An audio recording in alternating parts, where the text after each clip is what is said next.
목사인 저도 아버지입니다. 두 자녀를 키우며 얼마나 많은 밤을 기도로 치새웠는지 모릅니다. 특히 큰아이가 대학 입시에 실패하고 방황할 때 저는 무릎을 꿇고 주기도문을 붙들었습니다. 솔직히 고백하겠습니다. 목사인 제가 자녀 교육에서는 실패자처럼 느껴졌습니다. 강단에서는 수많은 성도님들에게 믿음을 가르치면서 정작 제 자녀의 마음은 읽지 못했습니다. 밤늦게 방에서 들려오는 게임 소리, 아침마다 벌어지는 등교 전쟁, 점점 멀어지는 자녀와의 대화, 그런 날들이 계속되었습니다. 어느 날 새벽 저는 또다시 아이방 앞에 서 있었습니다. 문틈으로 새어나오는 불빛을 보며 한숨을 쉬었습니다. 그리고 거실로 돌아와 무릎을 꿇었습니다. 주님, 제가 목사인데 제 자녀 하나 제대로 키우지 못합니까? 눈물이 흘러내렸습니다. 그때였습니다. 주기도문이 제 입에서 흘러나왔습니다. 하늘에 계신 우리 아버지여.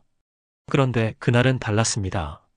주기도문의 각 문장이 제 자녀를 위한 구체적인 기도가 될 수 있다는 것을 깨달은 것입니다.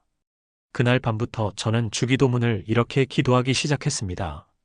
단순히 암송하듯 외우는 것이 아니라 각 문장을 제 자녀의 이름과 상황에 맞춰 풀어서 기도했습니다.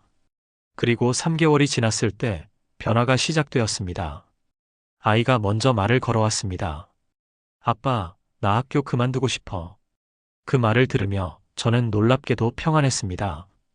왜냐하면 이미 주기도문으로 이 아이를 하나님의 손에 맡겨드렸기 때문입니다. 그 후 1년이 지난 지금 제 아들은 자신의 길을 찾아 걷고 있습니다. 명문대는 아니지만 자신이 정말 하고 싶은 공부를 하고 있습니다. 무엇보다 아침마다 성경을 펴고 기도하는 아이의 모습을 봅니다. 사랑하는 부모님들, 여러분도 자녀를 위해 기도하고 계신가요? 얼마나 오래 기도하셨습니까? 혹시 응답이 없는 것 같아 지치셨나요? 오늘 제가 드리고 싶은 말씀이 있습니다. 주기도문은 단순한 기도문이 아닙니다. 이것은 예수님이 친히 가르쳐 주신 하나님 나라의 청사진입니다. 이 기도를 우리 자녀에게 적용할 때 놀라운 일이 일어납니다. 지금부터 주기도문의 7문장을 자녀를 위한 구체적인 기도로 어떻게 바꿀 수 있는지 나눠드리겠습니다. 이것은 제가 경험한 것이고 수많은 부모님들이 경험한 것입니다. 함께 이 놀라운 여정을 시작해 보시겠습니까? 많은 부모님들이 자녀를 위해 기도할 때 이렇게 기도합니다. 하나님, 우리 아이가 성공하게 해주세요. 우리 아이가 남들보다 뛰어나게 해주세요. 물론 나쁜 기도는 아닙니다. 하지만 이런 기도에는 치명적인 함정이 있습니다. 자녀의 가치를 성취에 두게 만든다는 것입니다. 좋은 성적, 좋은 대학, 좋은 직장. 이것들이 자녀의 정체성이 되는 순간 아이는 끊임없이 불안해집니다. 제가 목회하면서 만난 한 고등학생이 있었습니다. 전교 1등을 놓치지 않던 모범생이었습니다. 그런데 어느 날 상담실에 찾아와 이렇게 말했습니다. 목사님, 저는 누구인가요? 공부를 못하면 저는 쓸모없는 사람인가요? 그 아이의 눈에는 눈물이 고여 있었습니다. 그때 저는 깨달았습니다. 우리가 자녀에게 가장 먼저 심어줘야 할 것은 정체성이라는 것을 말입니다. 주기도문은 바로 이것으로 시작합니다. 하늘에 계신 우리 아버지여. 마태복음 6장 9절입니다. 예수님은 기도를 이렇게 시작하라고 가르치셨습니다. 이 한 문장 속에 놀라운 진리가 담겨 있습니다. 첫째, 하늘에 계신입니다. 이것은 하나님의 초월성을 의미합니다. 이 세상의 그 어떤 기준도, 그 어떤 평가도 하나님보다 높을 수 없다는 것입니다. 둘째, 우리입니다. 이것은 공동체성을 의미합니다. 내 자녀는 혼자가 아니라 하나님의 가족 안에 속한 존재라는 것입니다. 셋째, 아버지입니다. 이것이 가장 중요합니다. 하나님은 심판자도 감시자도 아닌 아버지라는 것입니다. 로마서 8장 15절을 보면 사도 바울이 이렇게 말합니다. 너희는 다시 무서워하는 종의 영을 받지 아니하고 양자의 영을 받았으므로 우리가 아빠 아버지라고 부르짖느니라. 아빠 아버지라는 표현이 나옵니다. 원어로는 아바 아버지입니다. 아바는 아람어로 어린아이가 아버지를 부르는 가장 친밀한 호칭입니다. 우리말로 하면 아빠에 가깝습니다.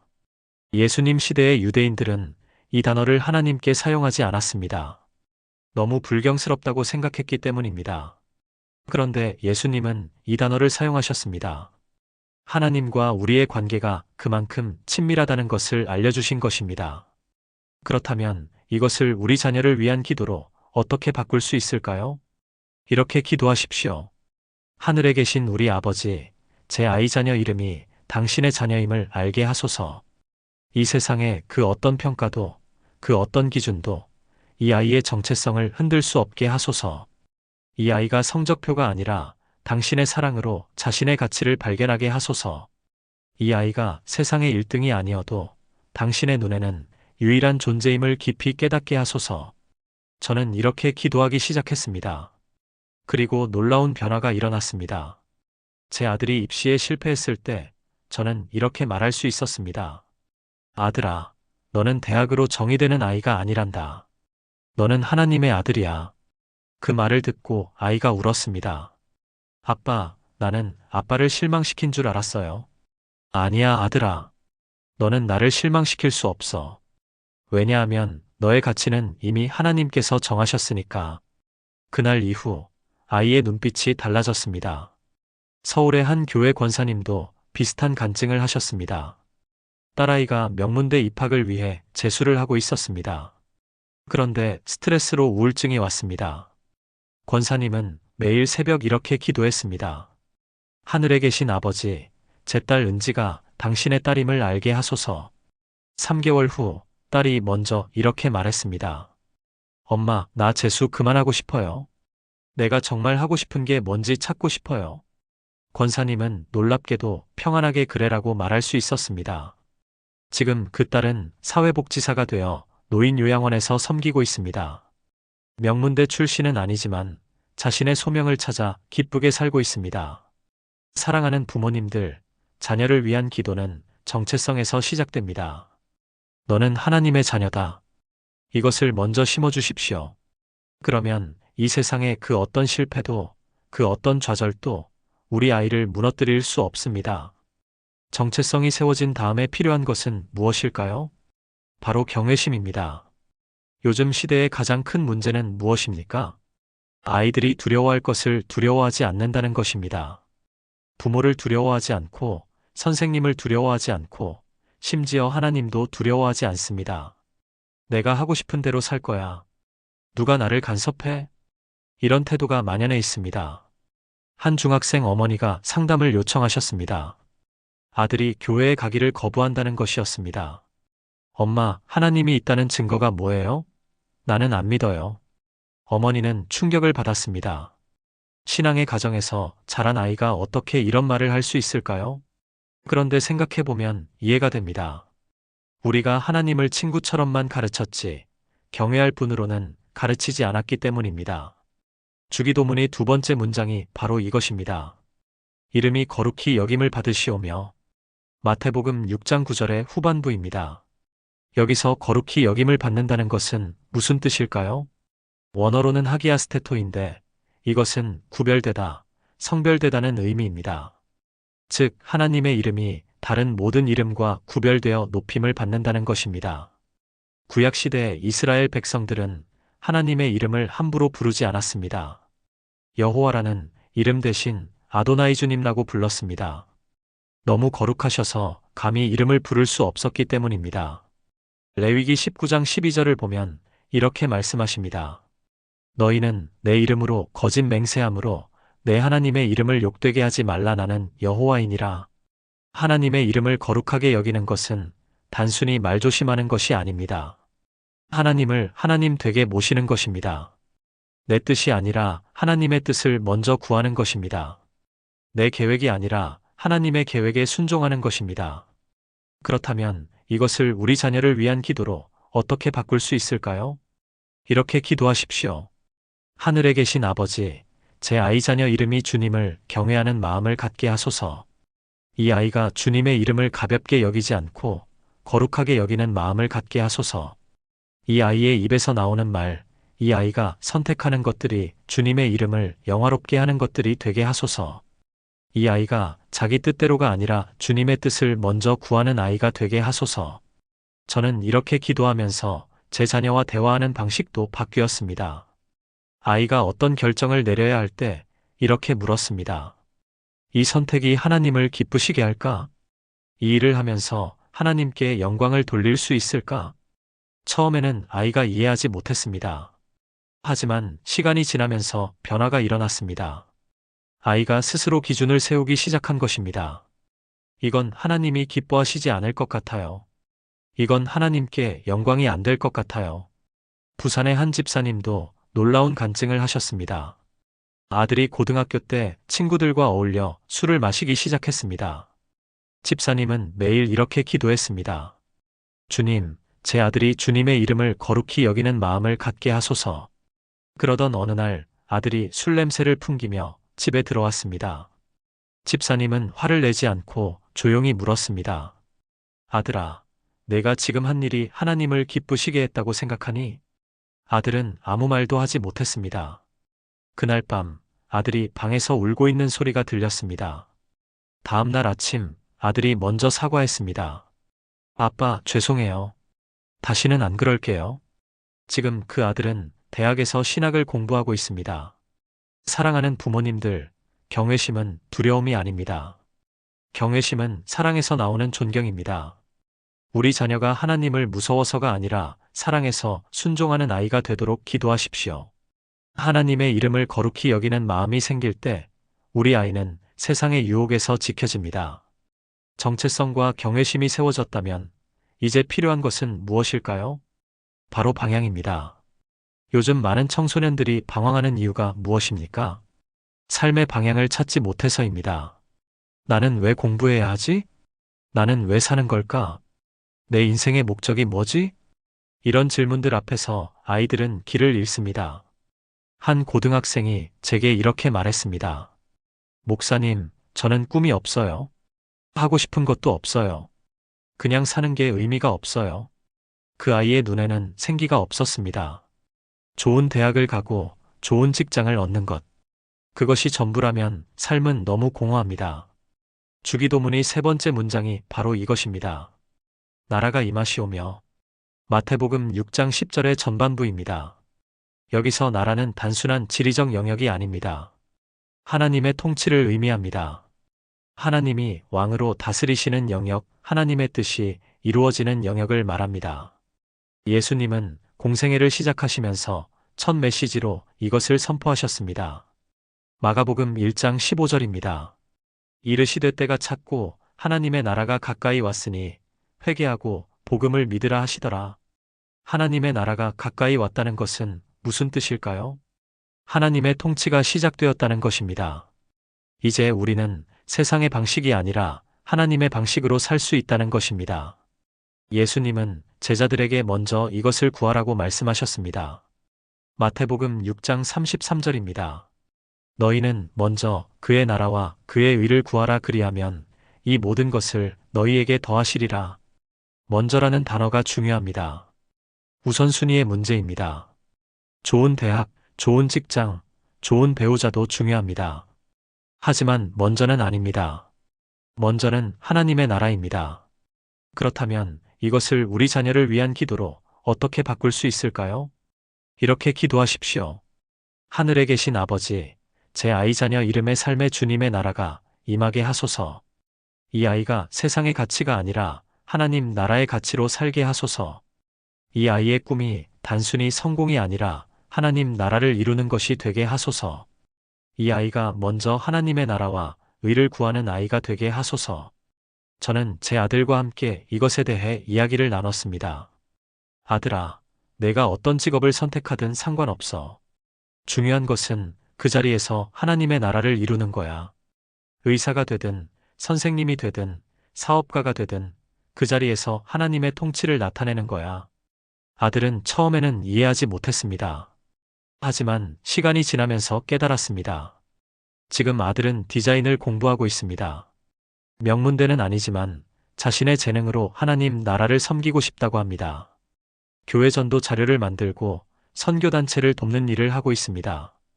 인천의 한 권사님도 감동적인 간증을 하셨습니다.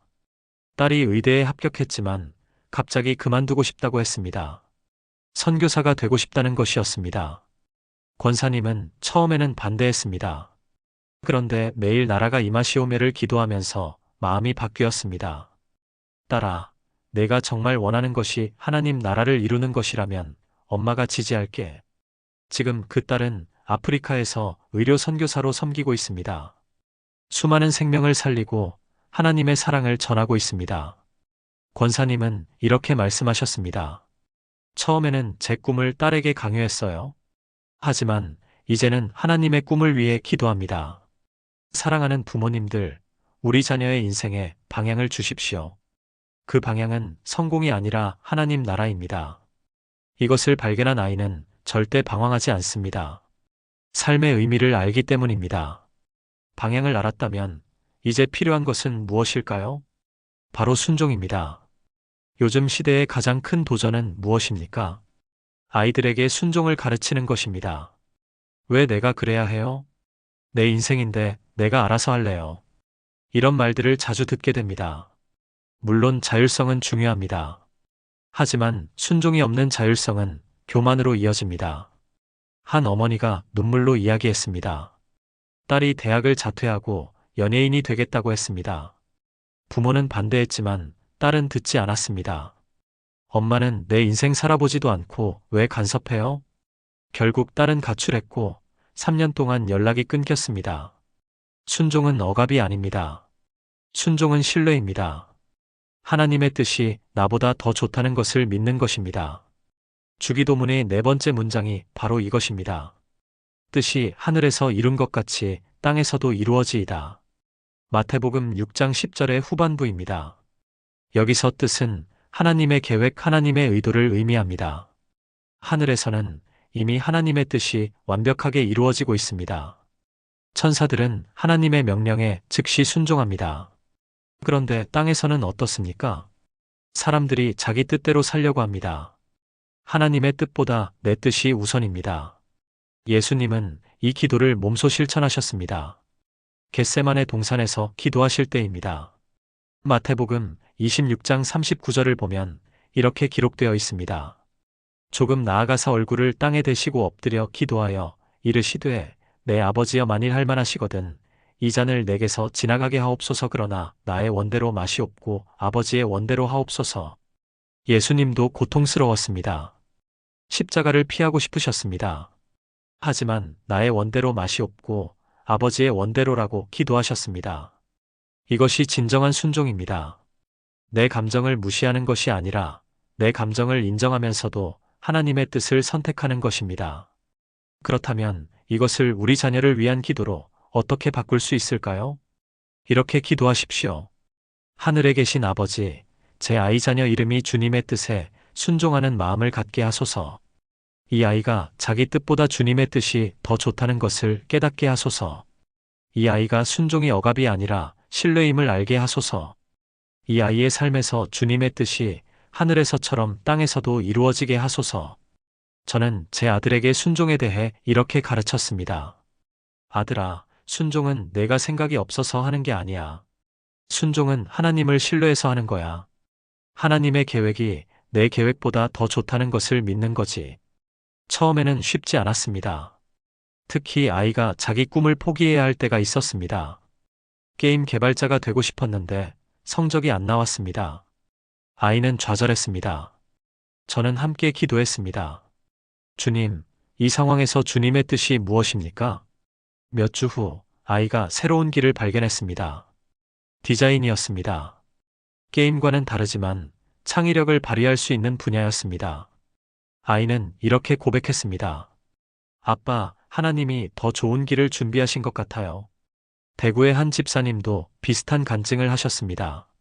아들이 의사가 되고 싶었지만 점수가 안 나왔습니다. 집사님은 매일 뜻이 이루어지이다를 기도했습니다.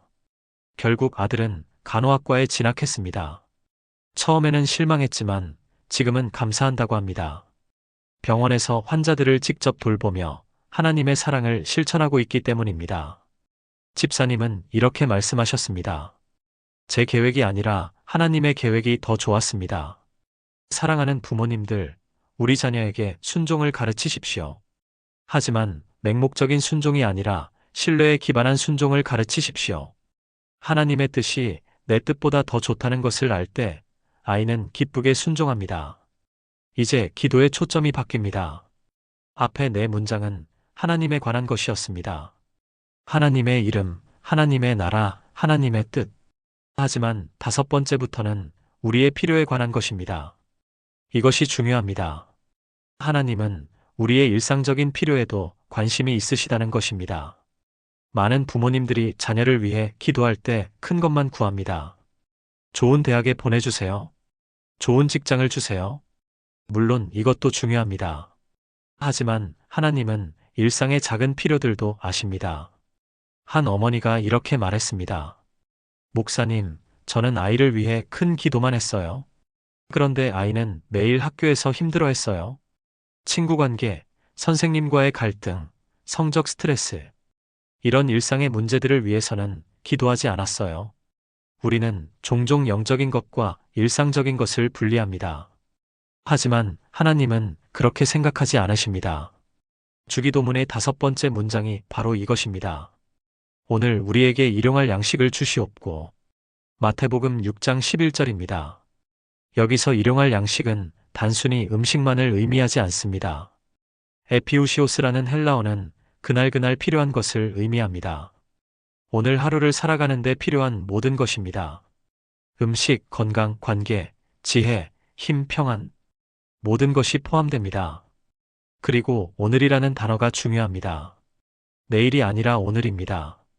미래의 모든 것을 한꺼번에 달라는 기도가 아니라 오늘 하루의 필요를 구하는 기도입니다. 출애굽기 16장에 나오는 만나 이야기가 생각납니다. 하나님은 이스라엘 백성들에게 매일 만나를 주셨습니다. 한 달치, 1년치를 한꺼번에 주지 않으셨습니다. 왜일까요?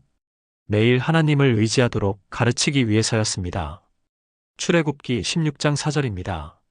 그때에 여호와께서 모세에게 이르시되 보라, 내가 너희를 위하여 하늘에서 양식을 비같이 내리리니 백성이 나가서 일용할 것을 날마다 거둘 것이라. 이같이 하여 그들이 내 율법을 준행하나 아니하나 내가 시험하리라. 일용할 것을 날마다라는 표현이 나옵니다. 주기도문과 똑같은 표현입니다. 그렇다면 이것을 우리 자녀를 위한 기도로 어떻게 바꿀 수 있을까요? 이렇게 기도하십시오. 하늘에 계신 아버지, 오늘 제 아이 자녀 이름에게 필요한 모든 것을 주시옵소서. 오늘 학교에서 만날 친구들과의 관계에 평안을 주시옵소서. 오늘 공부하는 데 필요한 집중력과 이해력을 주시옵소서. 오늘 이 아이가 겪을 작은 어려움들을 미리 아시고 도와주시옵소서. 저는 이 기도를 하면서 제 자녀를 위한 기도가 구체적으로 바뀌었습니다. 매일 아침 아이를 학교에 보내기 전에 이렇게 기도했습니다. 주님, 오늘 이 아이에게 필요한 것을 주세요. 그리고 구체적으로 기도했습니다. 오늘 수학 시험이 있다고 했습니다. 지혜를 주세요. 오늘 친구와 화해해야 한다고 했습니다. 용기를 주세요. 오늘 선생님께 혼날까봐 걱정한다고 했습니다. 평안을 주세요. 놀라운 일이 일어났습니다.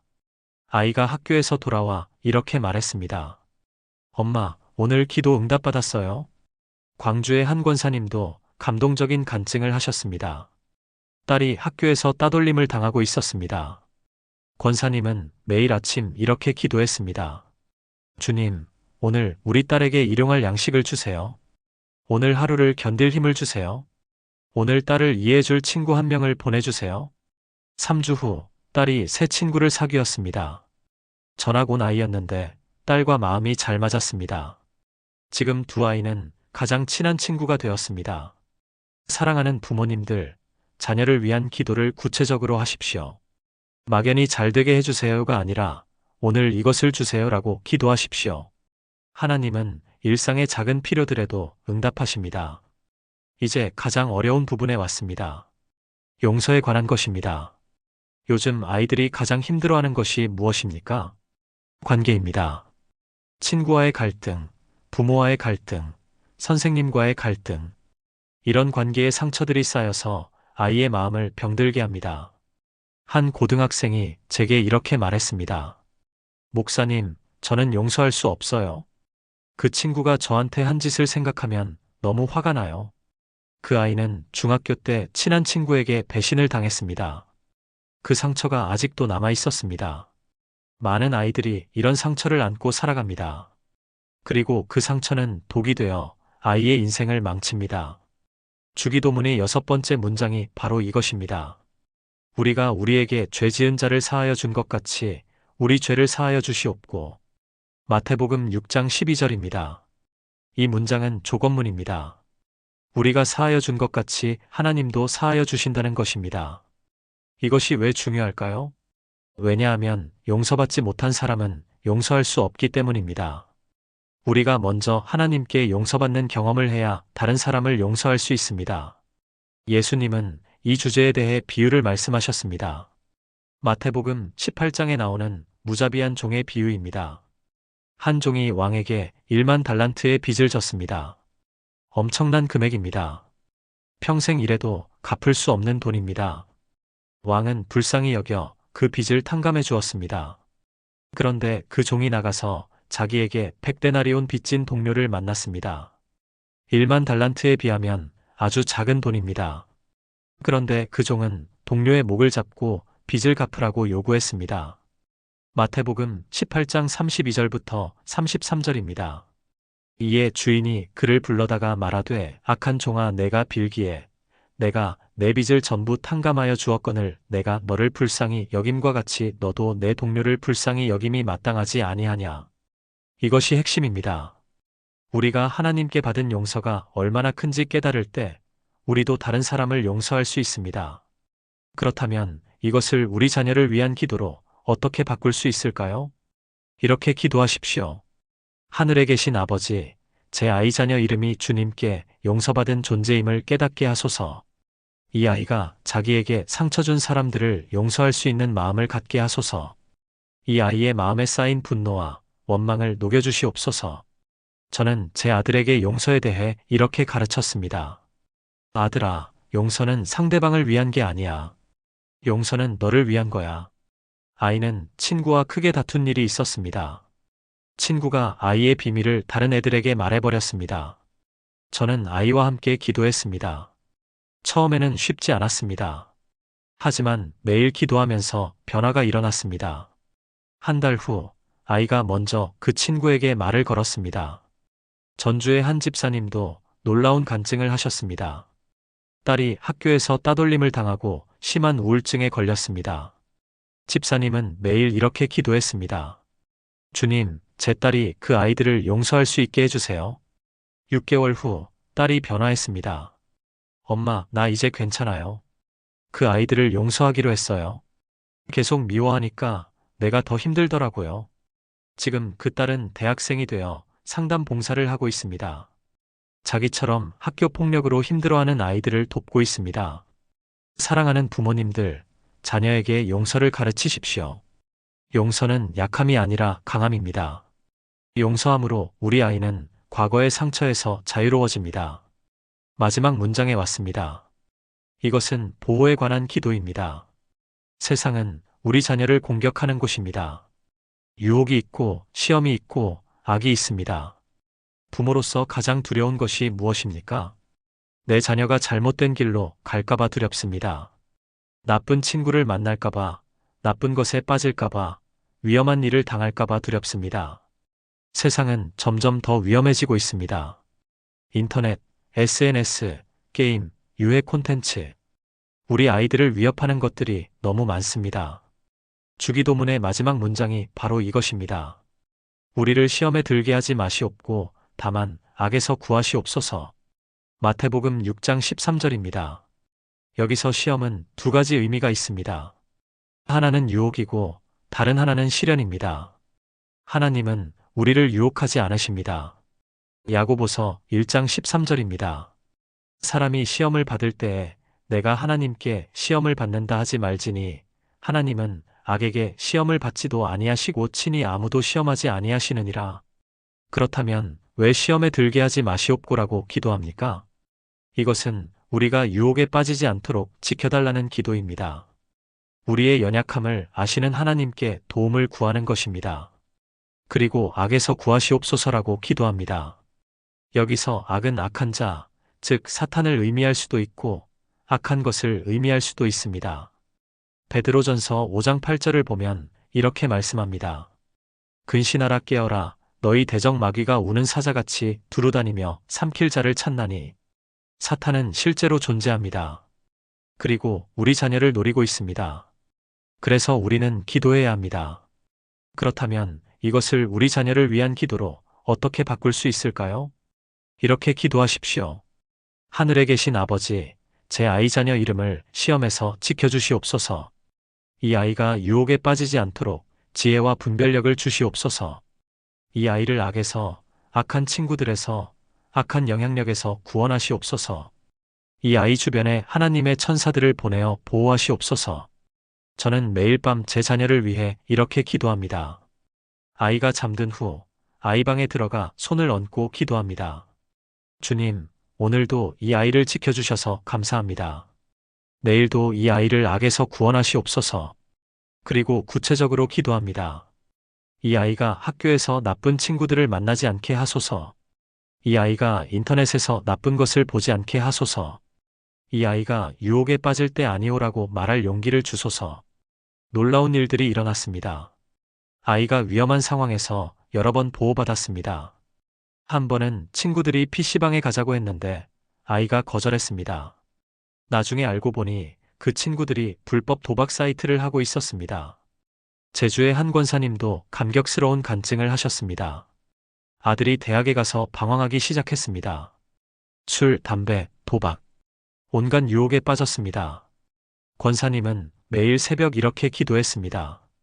주님, 제 아들을 악에서 구원하소서. 제 아들을 지켜주소서. 2년간 기도했습니다. 그러던 어느 날 아들이 교통사고를 당했습니다. 큰 사고였는데 기적적으로 다치지 않았습니다. 그 사건이 계기가 되어 아들은 회개했습니다. 엄마, 하나님이 나를 살려주셨어요. 이제 제대로 살게요. 지금 그 아들은 대학을 졸업하고 교회에서 청년부를 섬기고 있습니다. 사랑하는 부모님들, 자녀를 위한 보호 기도를 포기하지 마십시오. 우리가 볼 수 없는 곳에서도 하나님이 우리 자녀를 지키고 계십니다. 사랑하는 성도님들, 오늘 우리는 주기도문의 7문장을 자녀를 위한 구체적인 기도로 바꾸는 법을 나눴습니다. 간단히 정리해 보겠습니다. 첫째, 하늘에 계신 우리 아버지여 자녀의 정체성을 세우는 기도입니다. 둘째, 이름이 거룩히 여김을 받으시오며 자녀의 경외심을 세우는 기도입니다. 셋째, 나라가 임하시오며 자녀의 삶의 방향을 세우는 기도입니다. 넷째, 뜻이 이루어지이다 자녀의 순종을 세우는 기도입니다. 다섯째, 일용할 양식을 주시옵고 자녀의 일상 필요를 위한 기도입니다. 여섯째, 우리 죄를 사하여 주시옵고 자녀의 관계 회복을 위한 기도입니다. 일곱째, 악에서 구하시옵소서 자녀의 보호를 위한 기도입니다. 이 7가지가 바로 주기도문으로 자녀를 위해 기도하는 방법입니다. 여러분이 매일 이렇게 기도할 때 놀라운 일이 일어날 것입니다. 당장 내일 변화가 보이지 않을 수도 있습니다. 한 달 후에도, 1년 후에도 변화가 없는 것처럼 느껴질 수 있습니다. 하지만 포기하지 마십시오.